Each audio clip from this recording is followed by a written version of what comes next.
ગુણાસ્વામીની વાત, પ્રકરણ 3, વાત 30મી. સ્વામિનારાયણ હરે એક હરિભગત સંસાર મૂકીને આવ્યા. તેને બોલાવીને વાત કરી છે.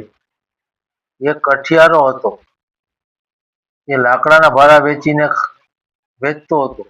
પછી એક દિવસ હેમગોપાળની ઝાડીમાંથી બાવના ચંદનનું લાકડું આવી ગયું.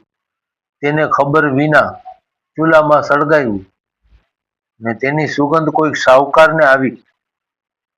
પછી તે શાહુકારે પૂછ્યું કે આ ગામમાં બાવના ચંદન બાળે એવા ધનાઢ્ય કોણ છે? પછી સર્વેએ કહ્યું છે કે આ ગામમાં તો કઠિયારા રહે છે. પછી શાહુકારે ત્યાં જઈને બાળતા થોડુંક રહ્યું હતું તે લાવીને વિષ્ણુ ભગવાનને ચડાવ્યું. એણે જ્યારે દેહ મૂક્યો ત્યારે વિષ્ણુના લોકમાં ગયો.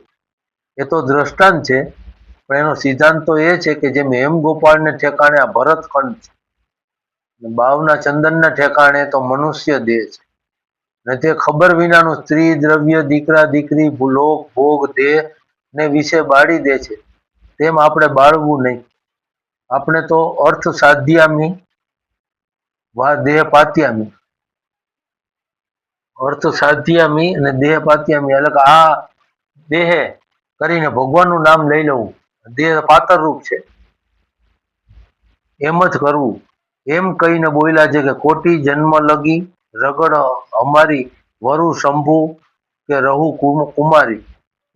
એટલી વાત કરીને ઉઠા. સહેજાન સ્વામી મહારાજની